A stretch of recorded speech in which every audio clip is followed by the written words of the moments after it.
Looking to enhance the appeal and performance of your gym with state-of-the-art equipment? Look no further than the Gym Administrator. Founded by Sal Corrente, professional wrestling manager, promoter, and author of the great book Bruno Sammartino, the autobiography of wrestling's living legend, available on Amazon.com, the Gym Administrator will spot you on that final rep and assist you every step of the way from purchase through installation, whether it be strength training, cardiovascular training, or performance enhancement. The Gym Administrator works with a wide array of leading vendors and suppliers, carefully selected to meet the diverse needs of your clientele. Service the way you remember it. Contact us at 914-494-1066 or visit our website at thegymadministrator.com, as well as all social media platforms. The Gym Administrator. All your fitness needs under one roof. Scan the barcode at the bottom of the screen to get started today.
All right, welcome back to Long Island's #1 pro wrestler and broadcast, Monte The Pharaoh, only seen here out of Tin Mirror Studios from Kings Park, Long Island, where we have the star of the show, Mr. Jimmy Pharaoh from Florida. Jimmy, how are you?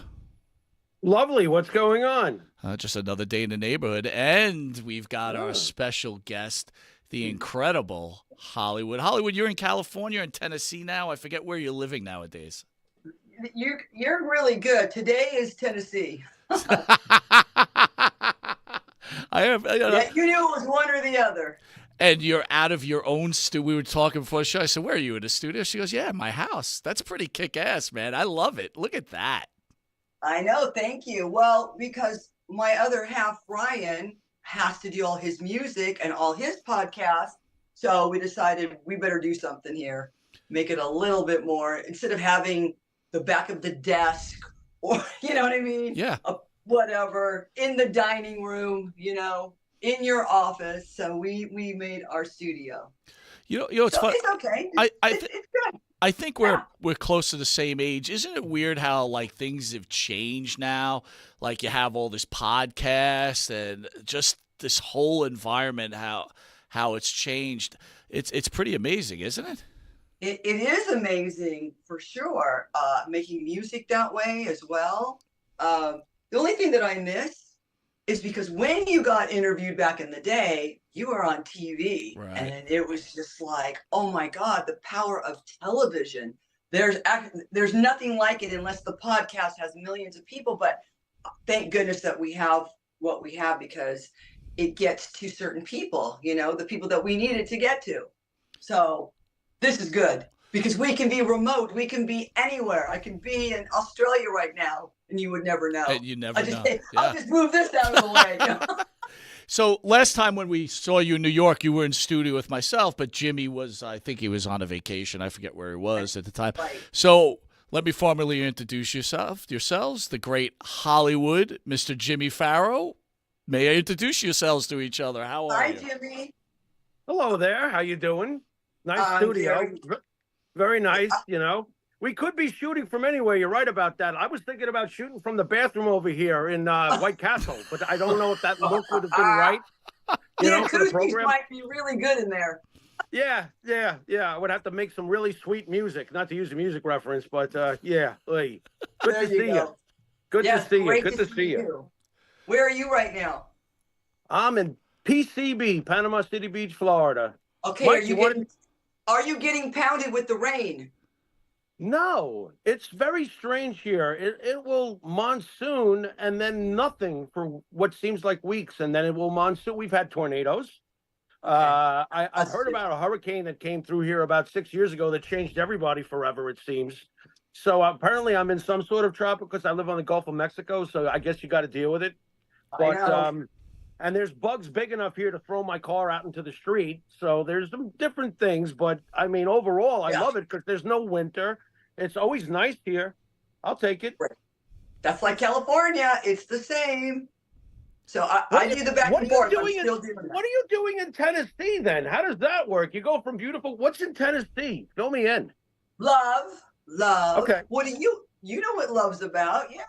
Yeah. My other half moved here in 2004. Okay. And I was like, man, I just bought my house. I don't want to have to relocate. So we did the back and forth for a very long time. And that just after a while doesn't work. It doesn't. You get There's burnt out no from way. all that. Yeah, sure. Yep. Sure. And then I decided, since I travel so much, let me try traveling from Nashville. That was a no-brainer for me to get to the East Coast, 2 hours, up to Cleveland, Right. an hour and 10 minutes, down to you guys. You know, Right. I was doing this all from California, and all my work was this way. And Well, I'm like, silly me. I'm really sorry. I should have realized as a musician what's in Tennessee. Nashville.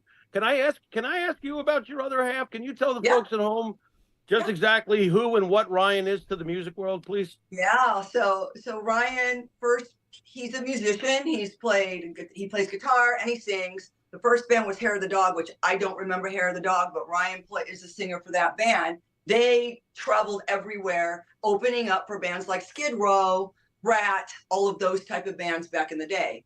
Well, when he was a kid, he was a huge fan of Kiss. He loved Kiss. Well, he ended up getting to play with Gene Simmons' solo band when Gene wasn't on the road with Kiss. So he did 2 or 3 years with Gene. Then Ace decided, when they were all in Australia, to steal the band, but it was okay. Gene was like, yeah, he goes, we're going back on the road with Kiss, and go ahead. So as we speak, actually, he's on the East Coast. I think they flew into East Coast, so he's with Ace Frehley right now. Frehley. I'm sorry, I always say it wrong. It's not Frehley, it's Frehley. Ace Frehley. Andrew Anderson isn't tagging along, is he? No. No, not anymore. Wait a minute. All right, hold on. Jeannie, I got to ask you, you know Andrew? I'm shocked that you, because I know he's no longer with them, but obviously you know him and you know he's not tagging along. And I know he's not there. Oh, my God. Okay, show over. I got my laugh. I'm done. Shock Yeah, me. it is what it is. That's hilarious. And that's what Ace does. He's that guy. You know, Right. no Wait a minute. disrespect to Andrew. Hold- I don't want to disrespect anyone. Let me just say it. He gets rid of dead wood, Ace. Yeah. Oh, my God. Oh, God. boy. No, That is- it is what it is. That's how Ace is, you know? Yeah, One it's way this way and then the other way. Maybe that, yeah. Yeah, he's probably still mad that they're wearing his makeup in the real Kiss, but he's got his right to be angry. He does. I know. He's got his right to be angry. Yes. Oh my God, Hollywood. Drama. I don't like drama.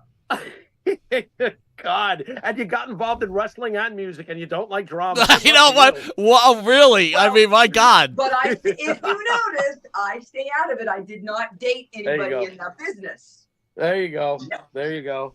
People would ask me, do you date a wrestler? I looked at them. I'm like, hell no. But a musician is different. And Ryan and I, we've been together for 21, 22 years. Right. That's saying. So, you know, Right. and it's so great. It works for us because he's on the road, comes back. I'm on the road, comes back. It makes for a really good relationship, really, because you're not 24/7, you know, and we're so independent. Both of us, we're both A personalities, and you know that sometimes doesn't work, but it works for us. So Hollywood, it's really a matter of trust, right? If you trust the person you're with. If you don't have that, That's it. You have absolutely nothing. Agreed. Well, let me. You know, he'll be on tour. I don't care when he's on tour. I know there's girls. He knows there's guys. But at the end of the day, there's no jealousy. I mean, we all have a little, everybody, let's just be honest. Everyone has a tiny bit because that's normal. You know, you could go, oh, wow, she's really beautiful. Well, you know, but I'm not that girl. I don't have to be. I'm very secure. He makes me always feel that way, and I make him feel the same way, and that's why it works. But all right, so I'm gonna call you out on this one because let's be honest here, okay? In relationships, I always call it like that scale, and I know if you could see my hands moving, right? And when you get in a relationship, you just can't have someone have this much more than the other. You've always been an intelligent, beautiful woman, and let's be honest, this guy's a good-looking, talented guy. So you guys have this level. It's not like, you know, hypothetically, you're not dating me. I mean, if you're on the road dating me, you're looking at other guys. Trust me. You're like, yeah, I think I'm done. But so let's be fair. You kind of got that measured up. You're kind of evened up there. Oh, you're sweet. And it worked very well. Again, it's trust. I don't care if he was, well, we were very attracted to each other. Let's just put it that way. Right. But let me ask you. I knew right away when I met him in California. I'm like, I have never seen this dude here in California. Where have you been? You know, I was born and raised here, dude, you know, and I knew right away. I go, I will be with that person. This is the person I will marry. I will be with you for the rest of my life. I knew that. But as my mother said, when I moved to Nashville, she goes, you know, Jeannie, you know, she goes, things can change when you guys start living together. And she's right. They do. It's just, but I don't mean change in a bad way. It's just like, okay, now, okay, you're here. When are you leaving? No. Right. No. It's not like that. But we get along How very romantic. well. We love the same music. We have great friends. We both like to go out still and see our friends play and support them. And we like the same food, and we're just very compatible. But let me ask you this, though. Obviously, both of you very talented. How about an ego conflict, right? Don't you both have egos, right? At what point do you ever have conflicts between your egos? No. Wow. Never. That's incredible. Ever. I had somebody like that a long time ago that was like, I'm not even going to say it. I don't want to go there. But no, we do not, because Ryan is a very humbled, gracious person, and I learned a lot from him.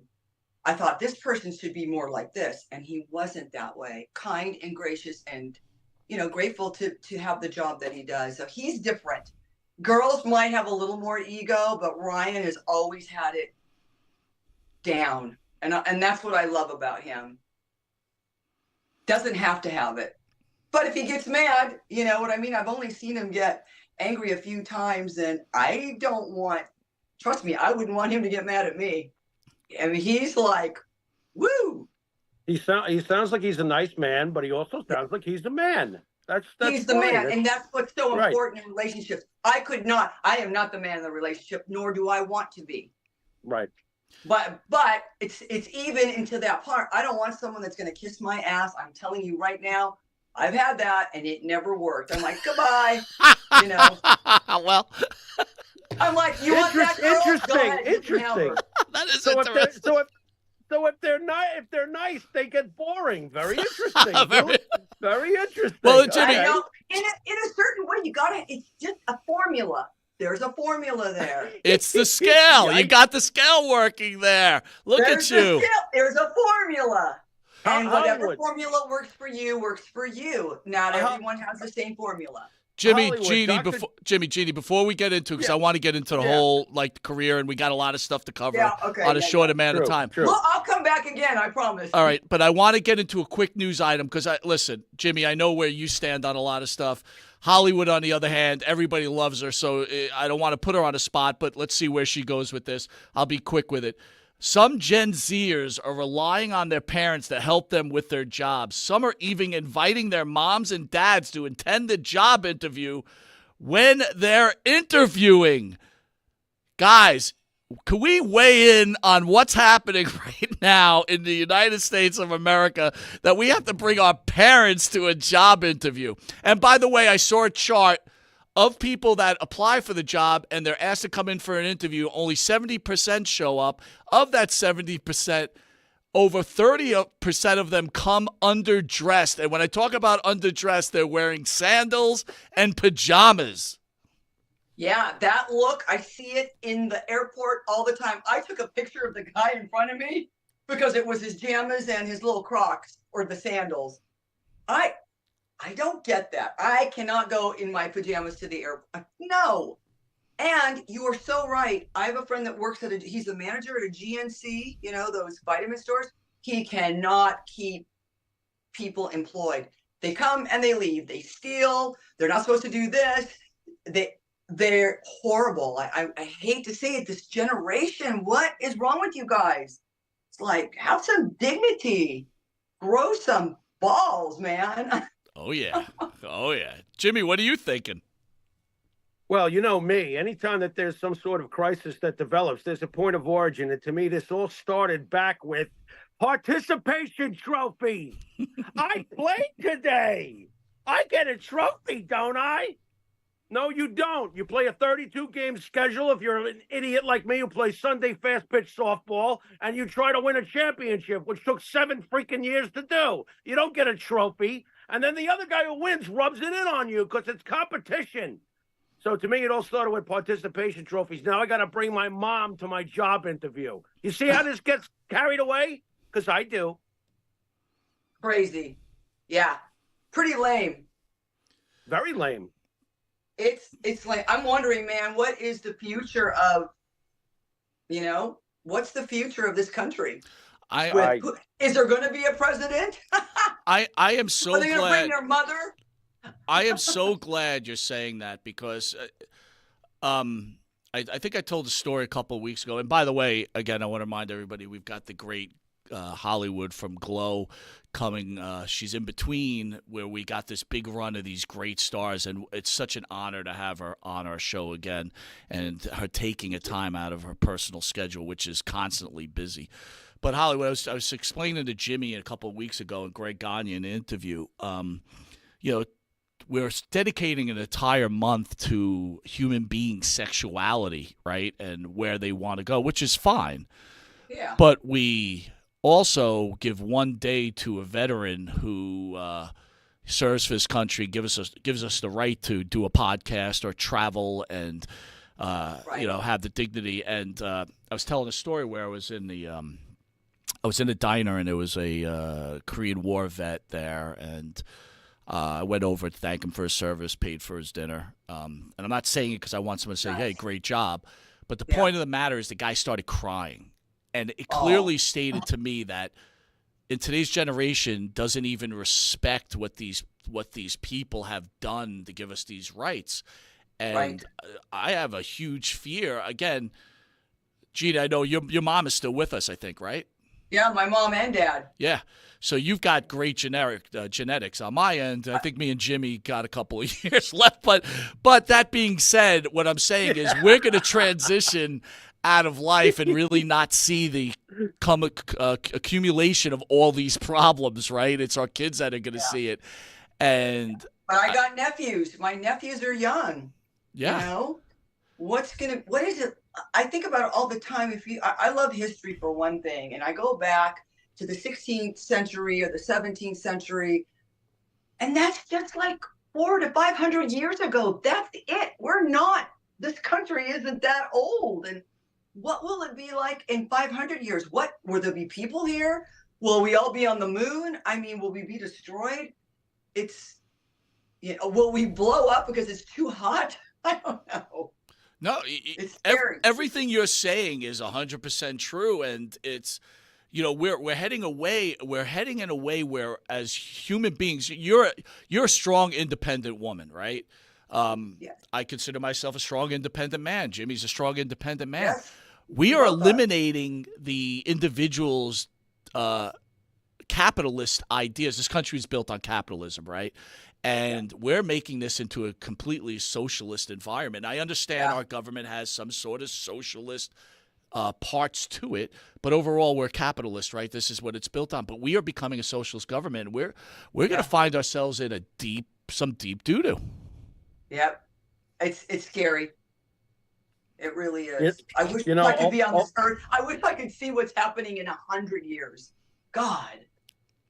I don't You know. know, ultimately, not to be a Nostradamus about things, but my Jewish realism is going to kick in right now, so forgive me.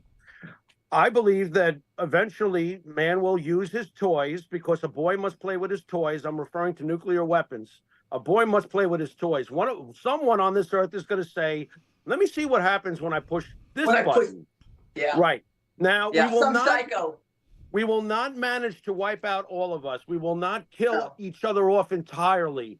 What will happen is what happened to the dinosaurs, and Mother Earth will have final say, like you said. Maybe it'll get too hot, or maybe we'll have a replay and it'll get too damn cold. But when the Earth has had enough of us, just like George Carlin used to say, the infection will be removed and the Earth will go on. So there you have that's my 2 cents on that. Yeah. Holly, why don't we shift gears a little bit and actually talk a little wrestling? Obviously, you're a legend from Glow. Most people, I don't know if they realize this, but you were on the entire run of Glow. I think you're the only one, if I'm not mistaken, that was on the entire run of Glow. How was your Hollywood persona developed? How did that all come about? Was it something you worked on behind the scenes? Was it an idea given to you from a promoter? How do we get Hollywood? That's a good question, because when we were being trained by Monte The Pharaoh, they told us there'll be 12 girls that they're going to use for a pilot. They also had 12 lists of names, and they were matching those character names with the personalities. I'm like, God, I hope they don't give me the Russian. I hope they don't give me this one. I hope they don't. When I heard the names Hollywood and Vine and Tina and Ashley, I'm like, yeah, I get both of those. I could be either one of those girls. And when they said, Jeannie, you're going to be Hollywood, I was like thrilled. I'm from California anyway, and Hollywood is just such a great, but then I was like, well, what does this character do? Well, and so we kind of had to figure it out on our own. All I knew is they gave it that Vine and I were pickpockers. I'm like, oh boy, I don't want to be a pickpocketer. I know I'm a heel, so this is great. So basically it's 80s. What's cool about the 80s for me is music. I love music of the 80s. I love those video vixens all over the internet on MTV, dressed in their little skirts and their hair is crimped and, leather and chains. And so I just brought that into the character. I'm like, so it was super easy. It's super easy when when you're finally comfortable with who your character is. You're not afraid of anything anymore. You can look at the fans in their eyes, and instead of them running you, you run them. You take over. You are the one that takes over. And it took a minute, to figure it out. And plus, I hadn't wrestled before. I'd never been in front of a live audience, shooting in front of 4 cameras. So it was super scary. But I did it. And I was young. And again, I always say this, when you're young, you are fearless. Speaking of Glow, last time you were in studio, Glow was a hot series on Netflix. Unfortunately, I don't know why they did it. They canceled it, which I still don't understand why they did, or that someone else didn't pick it up. But at the point we would talk, Babe, the farmer's daughter, was still with us, and I think there was some animosity between yourself and others with Babe. Yeah, not with Babe. I mean, we always fought in Glow, but that's because they were the farmer's daughters. But I was always honest with her, and I would say, yeah, we're going to play this place because, it smells like beer and cigarettes in here. It's a bar. Hello. I go, but we're going to put on a show. And then she'd look at me and go, gosh, Hollywood. And I would go, you know what? You're lucky I see it to your face and behind your back like everybody else does here. And I didn't care. I said it. And, we had respect for each other because, you play a gig. You do your gig if there's 10 people in the audience. We had to, like, if it was snowing and there was 20 people, which happened in North Carolina or South Carolina, I can't remember. We had to play that. We just looked at it as a practice, but people paid. So we did the show, and during the show, I thought that we had a really good group of girls, really. And what I really loved about the diversity of the women, we had all shapes and sizes. You didn't have to look like WWE girls, the same look. You had different personalities and different looks.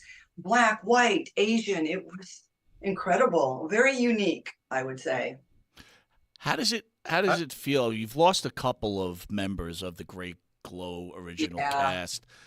And especially for women that are passing away. How does that affect you personally? It hurts right here. It just does, because I felt like they were like your sisters, you know, and a lot of us didn't hang together because we weren't allowed, because there was kayfabe back in the day. So you're not supposed to hang with everybody. So you don't know them as well. And then for me, season 3 and 4, they would let me come in later. I could come in on a Wednesday and leave after the show on a Saturday. So I wasn't there to really, hang. But when you hear Mountain Fiji, who I worked with, who was in the show season 1 all the way through 4, she just didn't do the pilot. That hurts. Matilda the Hun, both Vine and I hung out with Matilda the Hun a lot. We went shopping together. We laughed together. We had sketches together. We have rap songs together. We did, eating pizza together. It hurts. The Farmer's Daughters, that was just more for me. It's cancer for both of those ladies. It is horrible. It's not. Oh, Tara the Southern Belle was the first one. Yeah. She was in season 1 and 2. She wore the pink with the long blonde hair. Her and I used to go to concerts together. I made her go, not made, but I go, let's go see Metallica open up for Ozzy. Oh, it was tremendous. It was so fun. But yeah, it hurts. Speaking Hollywood, I told you I like my music. Hollywood, give us your 5 favorite bands. Who does Hollywood love all time? Like, give me your top 5 bands. It's in my book that's coming out. Hooray for Hollywood, the original Glow Girl. We're so close. It's coming out in August, you guys. I'm super excited. Can you tell? Okay, can you tell? Well, before you get that, can you tell us a little more about that? Because now I'm pretty excited about that. Can you fill us in? Me too.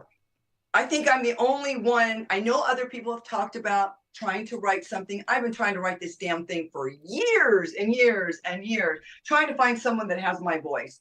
I'm not the best, writer. So I needed someone to have my voice, which I found quite a few people. But I started writing notes back in the day. And thank goodness I wrote those notes, because the mind, it just does. I don't care what you think that you have.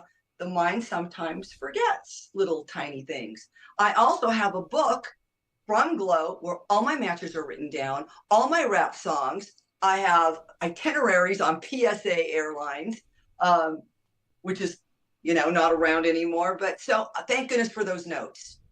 And Steve Blance. Do you guys remember Steve Blance? He was on your show with me. Yes. The writer from Glow. I do. He's very, very well spoken. He's a huge wrestling fan, and he brought a lot to this, reminding me certain things. I'll go, hey, Steve, what about this?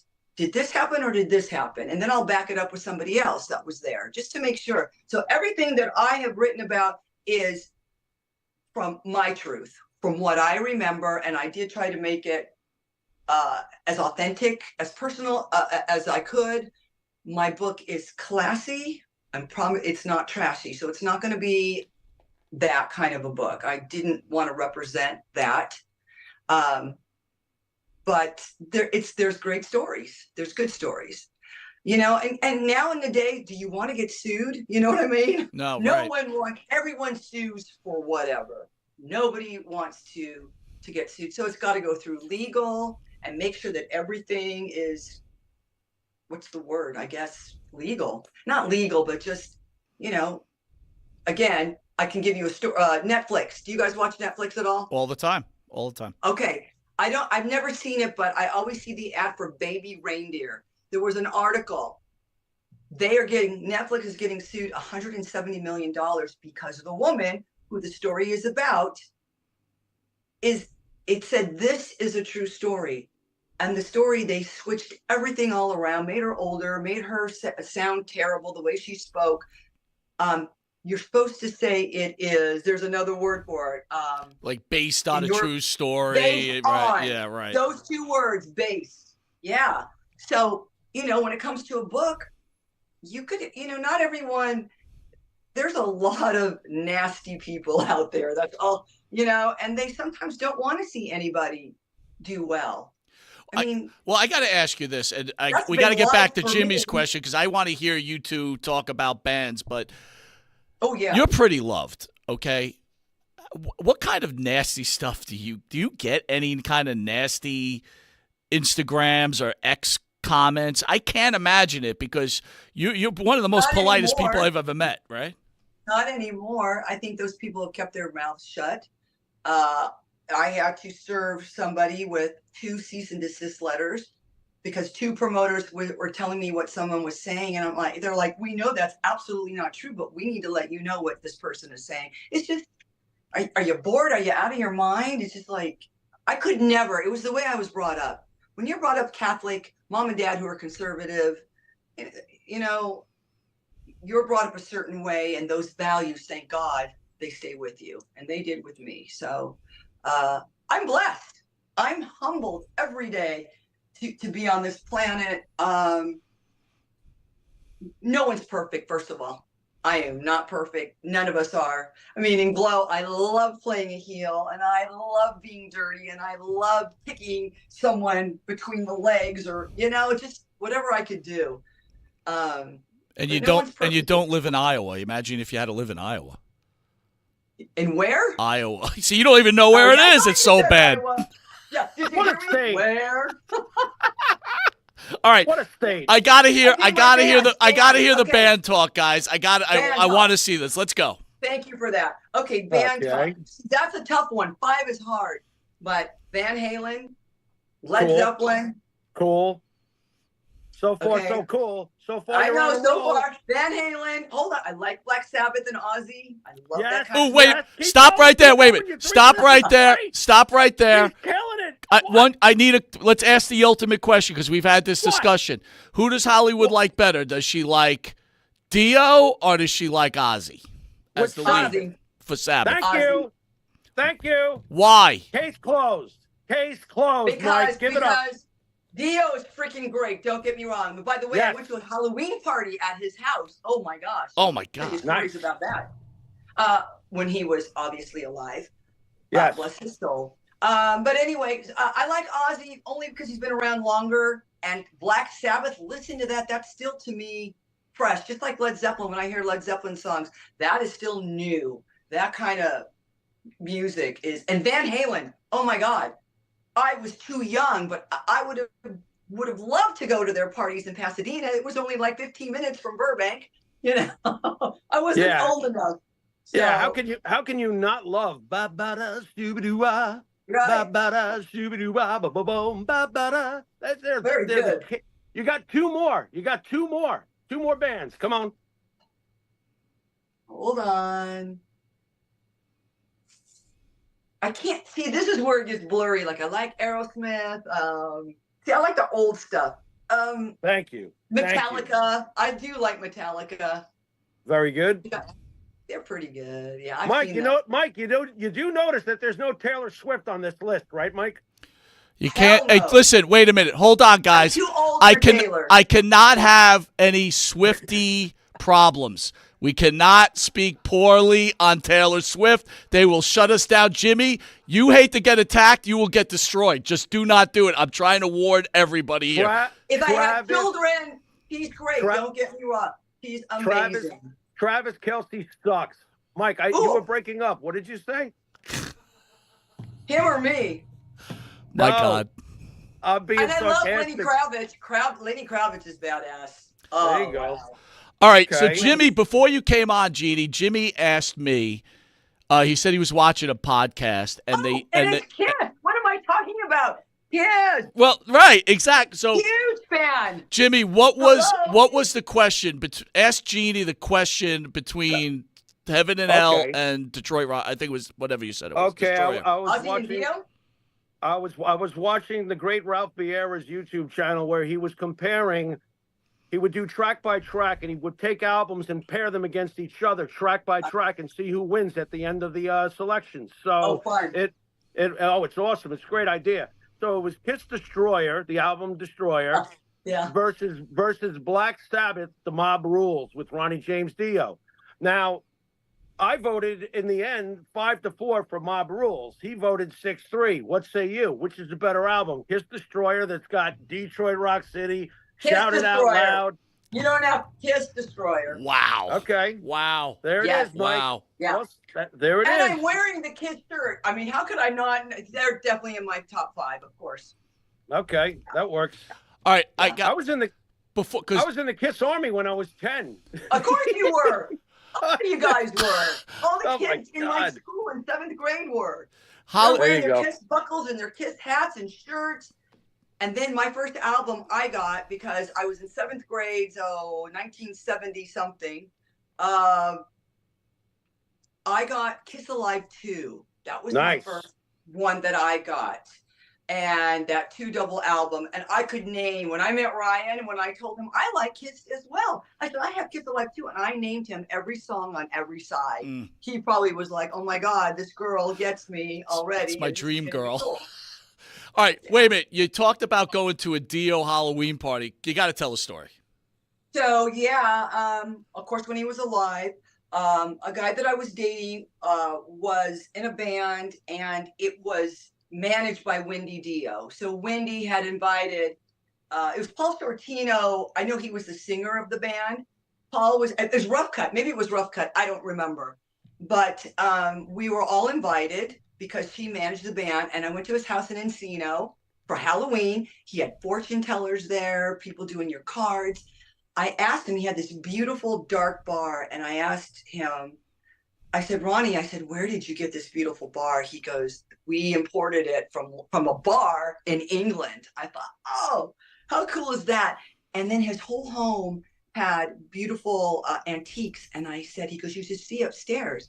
Well, no one was upstairs. I go, am I allowed to go up there? He goes, go ahead, you can go up there. I opened the doors, beautiful furniture and all of the, in his home. There was also, remember, walking up the stairs was a big knight, you know, the knight in shining armor type of thing. He had that, and he had one beautiful library, and I'm a person that loves books as well. I don't read them as much, but I like the way they look. But he had this library. He had this library, all 3 walls packed with books, one king's, like a king's chair, one right in the middle where he would sit there and read his books. It was so cool. How cool is that, man? Yeah. Good God, I want to be rich. Yeah. I want to respect. I want to respect your time, but I have a quick question for you. So you've been in a lot of good movies, right?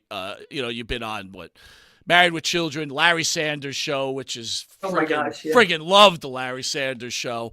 Living Color. He was amazing. When I shook his hand, he's one of those germ guys. So somebody had introduced me, Brent Carpenter introduced me, and I said, hi, Larry. And I went to shake his hand. And after I shook it, he went, and he went like this.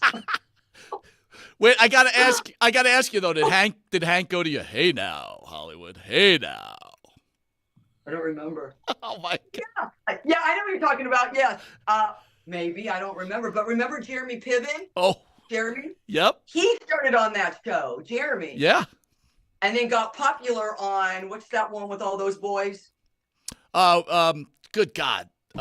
Jesus. That one. Yes, the HBO show. Oh my God, I'm freezing. HBO. Yes. Entourage. Entourage. Yes. Yes. And Jeremy, I'm like, oh my God, I remember when he was doing the Larry Sanders Show. We all went to dinner after the show after the show was taped. We went to like sushi somewhere, and Jeremy was also there at the table. Just a small world, the people that you meet. Well, the thing I was amazed, you were on one of my favorite movies, Me, Myself, and Irene. And I'm like, I don't remember her on that. I got to look. At the end. There's a lot of things that you do that just don't get picked up after a while. You still get paid and you still get residuals. Right. But at the end of the day, you could be on the cutting floor somewhere. That also happened with a TV show In Living Color. I'm playing a school kid and I'm going to prom, and my dress, there's one of those guys is supposed to step on the dress and the dress falls off. Right. Which he did, and then I'm in underwear. They cut that. They weren't allowed. So I still get residuals from that show. All right, so I got to ask you. You never saw it. There's another movie in here, The Lollipop Gang. I don't know. What is that? Oh, yeah, Christopher's thing. You didn't just name drop that, did you? I did. I dropped it. Oh, my That God. was nice of you. Yeah, Christopher's show. Yeah, we worked on that. And yeah. I see it up on IMDb every once in a while. I don't know. I'll have to catch it. That one I missed, but Yeah. Hey, I want to tell you one other thing before I go. Yes. So you know how you do jobs? You take a job or an acting job or a gig here and there, and then you do it and you forget about that you have done it until it comes back up again. So in 1994, I was in a video game. So that was 94. It was called a 3DO system. A 3DO, let me just look at it. It was an interactive romantic comedy called Plumbers Don't Wear Ties. Wow. I play a character. Look how old this is. Holy cow. Okay? Wow. So, this is what it looks like today, redone. Check this out. This is the Nintendo Switch. Dude, how cool is it you're on a video game? Like, my God, this is like unfair. Right. But I didn't know about this, not this, but I didn't know all these people started emailing me when the internet got, more popular. They're like, hey, I found you. You're Jane from Plumbers Don't Wear Ties. I go, how do you know who I am? Where are you finding this info? Right. They are gamers, and gamers are huge. They're big fans. They said that they saw me on YouTube, the Angry Video Nerd Game Guy. Wow. So I went there, and the views were incredible. It was over 8 million then. Today, it's 9.6 million views. So a company called Limited Run Games on the East Coast got a hold of me, found me, and said, we're buying the rights from this guy. Wow. And we want you to come in and do some commentary, and then maybe just do a new beginning for us. And then we'll use you for some of our conventions like PAX East, which I did in Boston this year. It was unbelievable, you guys. The convention at PAX East Boston. I've been to a lot of conventions and big ones. That was huge. So, Plumbers Don't Wear Ties. There it is.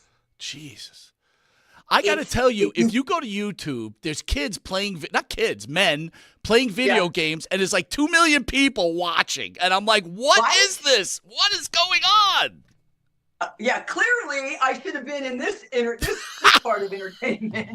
You ain't kidding, man. My God. I mean, come on. 9 million views, you guys. Glow. Our Glow matches never had those hits. That's what I'm talking about. Well, so you either love this game or you hate it. I love it. I already love it. I don't play video games, but I love it already. I don't know. Thank you. But it says greed, sex, spirituality, white knuckle chases, shameful propositions, a nun, humor, true love, jaded love, jealousy, action, comedy, a bad guy, a good guy, blah, blah, blah. Jimmy, do you know how much money that YouTube channel probably makes off of those views? You know, I was thinking about everything she just described that she just read, and I'm thinking about my entire life. I'm like, I don't need a video game. I'm already living it. What the hell do I need the game for? Fine tingling, a hero, a hot babe, a brazen. You got good guys. You got bad guys. You got good love. You got jaded love. You got this problem. You got that turmoil. You got. It sounds damsel in distress. You know what's really trash. crazy? Hollywood, Listen. what's really crazy about it is the story you're telling me was reminded me of that movie where they found the Coke bottle in the sand. You left this thing in the sand like how many years ago? What is that movie? The Gods Must Be Crazy? And all of a sudden now you've got this thing going on with it? 9.6 what? Yeah. I mean, what is going on here? Was that Mike, crazy? Mike, does that mean the Electric Sunset's about to go platinum? I mean, what's going on there's here? a possibility. So look, I want to respect Hollywood's time because she was kind enough to come on the show. Jeannie, thank you so much. When this book is out, not this book. When the book is out, let's come back on and talk about it. Absolutely. Let me ask you this question: when the book does come out, will you also be signing the book where people can buy it signed? Yes. Excellent. Yes. Excellent. It'll be at all the wrestling conventions I do. CAC is coming up. Cauliflower Alley Club is August 19th. I'm hoping that it would be ready to go for that. That'll be the first place. Well, I will be buying that book, and Jimmy, I'll be reading it on the beach, drinking some wine, brother. You know what I'm saying? I love it.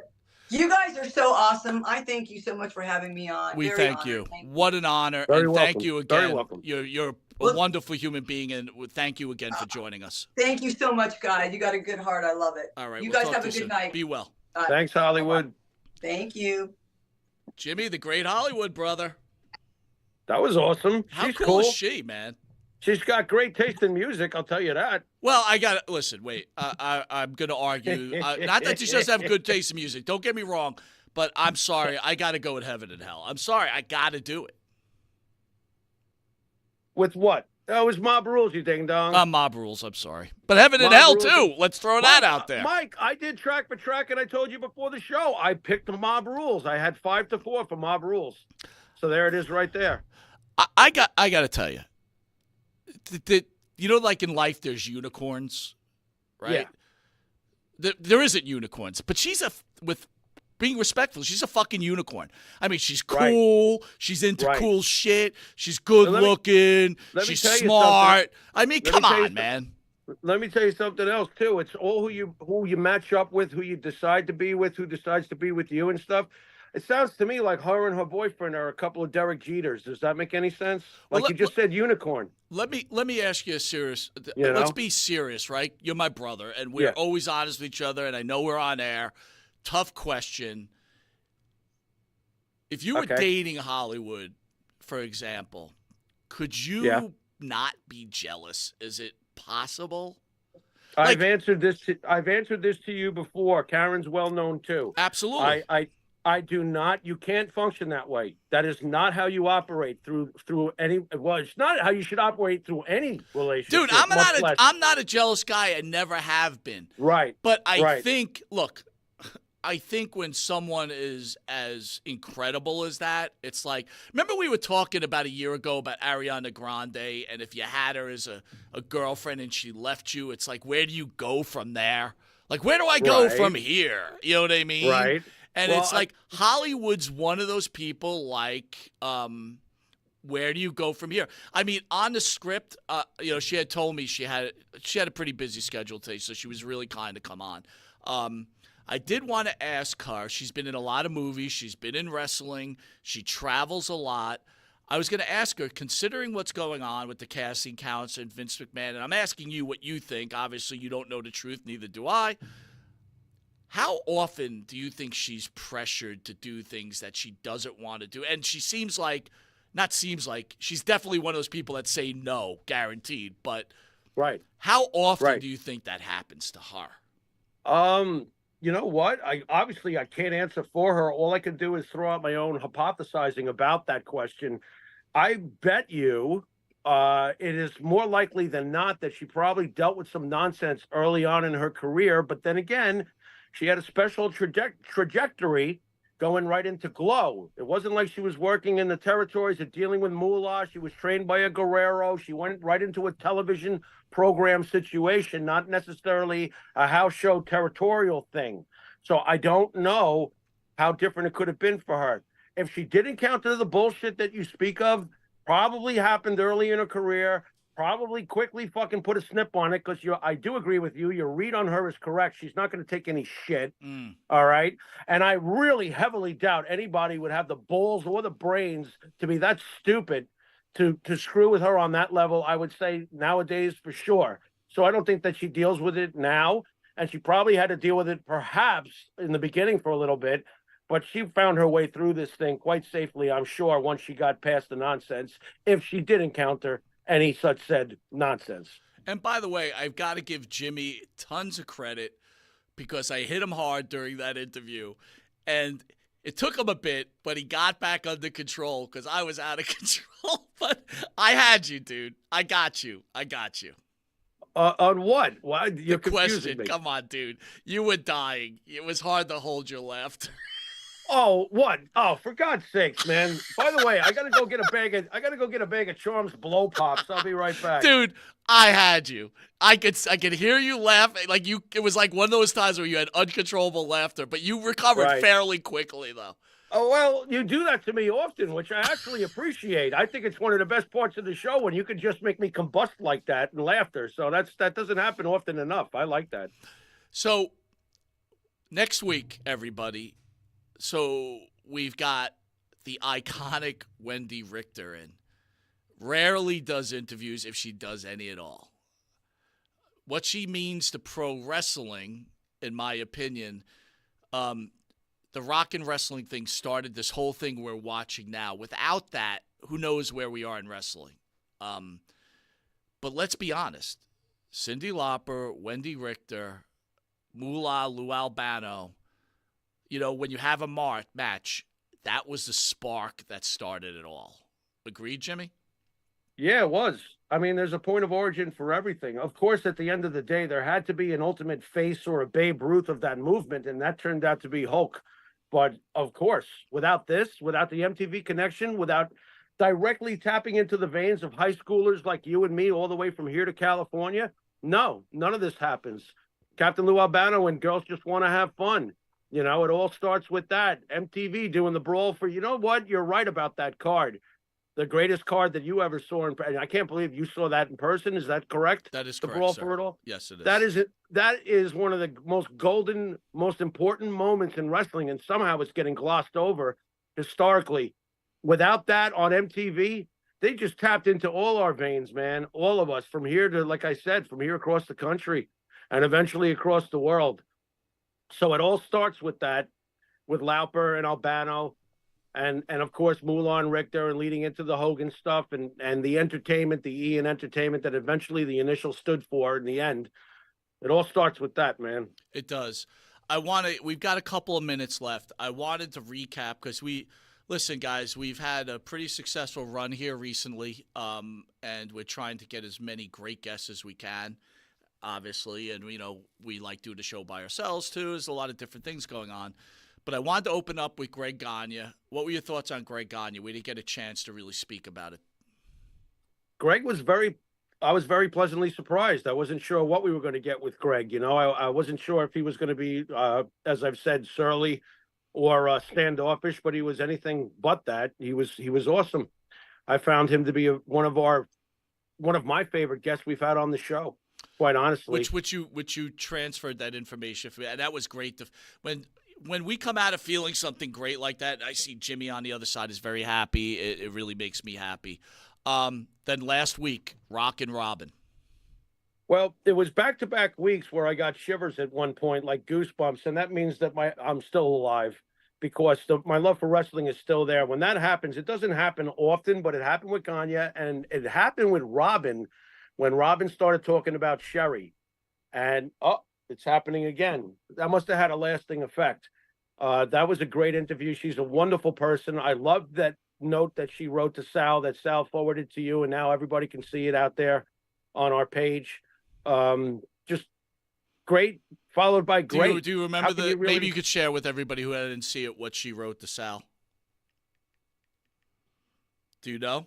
Or should I find it? I can't quote it offhand, and I'm using the phone. All right, to so shoot, I'm going to find it. It'll take me 1 minute here. I do apologize. That'll be a little difficult. But again, that this moment was isn't the fantastic. first time, and I'm not trying to brag. All right, it's it means a lot to us that we get the respect from the people that we're interviewing, and everybody knows that we ask some pretty tough questions. We're not trying to embarrass anybody, but they're real life questions. We want to know what they think, and I thought. I don't think Robin and Greg handled them like champs, right? They answered it to what they felt. But she wrote, Sal, please tell Monty and Jimmy that I believe this was my favorite interview ever. Super guys. Thank you for hooking things up. If that doesn't say it all, Jimmy, if this ends tomorrow, you think about it, right? You think about what we've accomplished with the family behind us, because without them, honestly, we're not doing this. So they're the ones that are the spark for us. We've heard that before, but I don't know about this message and the type of woman she is and what she meant to me personally. I was highly impressed and very satisfied.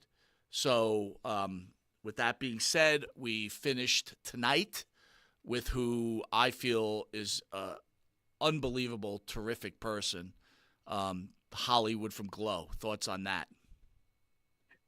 Just a great girl, a great guest, great interview. There's so much more, too. I'm looking forward to when her book comes out so we can ask her some more questions about her career. There's a bunch of things I still have in my mind that I'd like to ask her. So that'll be great when she comes back. I'm just reading Phil's comment. That's the ultimate. Greg Gagne gets it. That was Phil. Yeah, well, Greg and Robin back-to-back weeks, and Phil will understand this, they pulled the John Cena Sr. They get us. They get us, and they have no problem with how we do things, and they were very relaxed, all of them. They're very classy. You know, the questions we ask sometimes are necessary because we want to know more than headlocks and arm bars. And I don't think that we are anywhere near Jerry Springer when we ask these questions. So we just live in a very sensitive time, Mike. You know, so when we ask... Here's the thing, dude.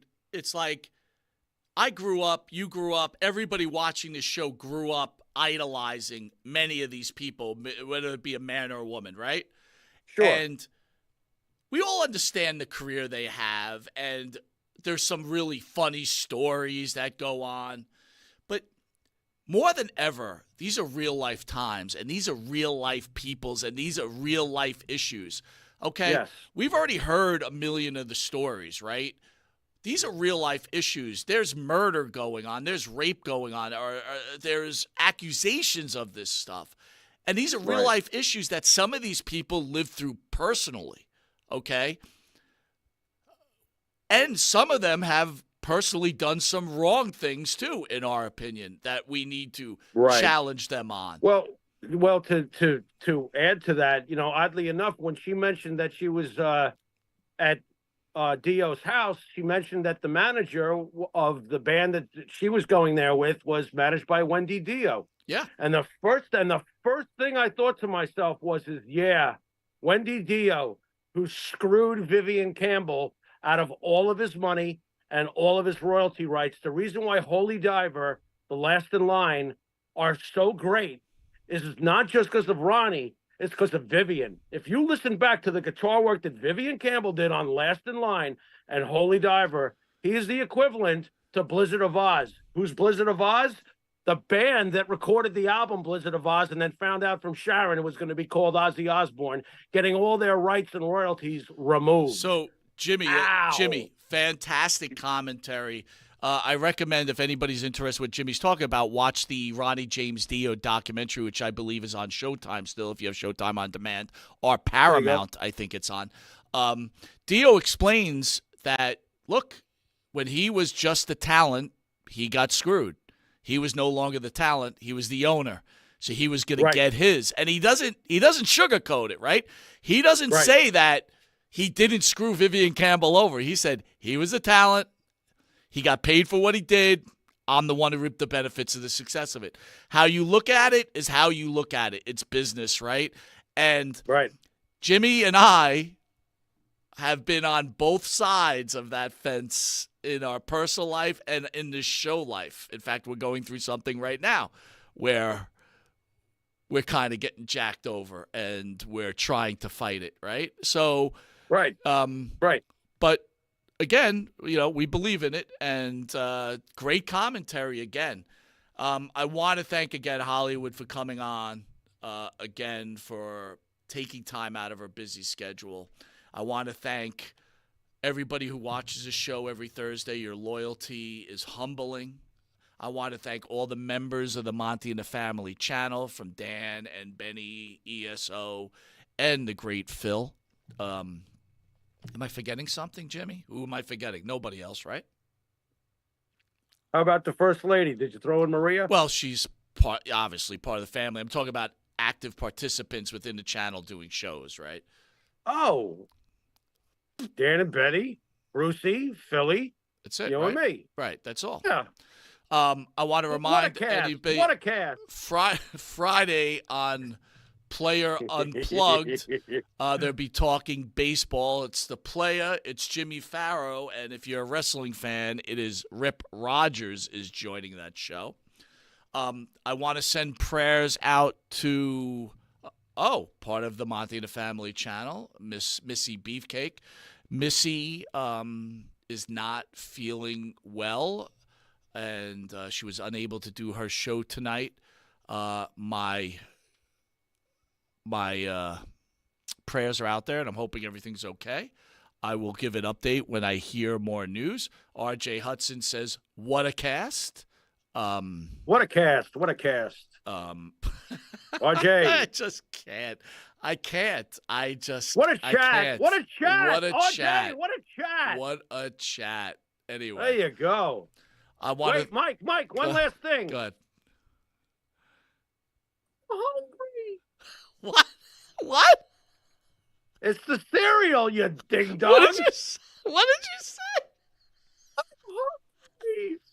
I can't. My favorite part of the commercial. I'm hungry. I love that part. You're so silly. It's great. You're silly. I'm hungry. Well, son. I love it. I love how you go into Robert Goulet. Well, son, with each heaping spoonful, not just a spoonful, a heaping. Unbelievable. And in every box is a knife to backstab. Well, it's got to come fully equipped. I can't. I just can't. Could you imagine not having the toy surprise inside? You put the toy surprise inside. Very good. I can't. Yeah. Could you imagine waking up every morning and have to look at yourself in the mirror? This is not my beautiful teeth. This is not my beautiful tan. This is not my beautiful life. Oh, my God. What a day. Oh, my God. As Bugs Bunny would say, what a maroon. All right, guys, I want to thank you. Please join us next week. Hopefully, we've got a lineup on Tuesday, the Dan and Benny Show. I think there's True Crime on Monday. Benny probably sleeping right now. No, he's there. Benny, if it's Monday, I apologize. I think it's Monday. And then we've got Missy Beefcake, hopefully, with Missy Hyatt's last interview. Then we got This Week of Pro Wrestling, and then finishing up with the great Wendy Richter. And I think Player Unplugged next Wednesday. Player Unplugged is this Friday, which I'm very excited for, dude. I got to tell you, you guys talking baseball with Rip Rogers is going to be off the hook. Yeah, Benny tells me Rip is a baseball enthusiast to the max, so this should be good, man. All right, can you send us out, but can you send us out in talking head style, please? Because I need to laugh. You've been watching Monte and the Pharaoh. This has been your beautiful show with your beautiful life. And until next week, later.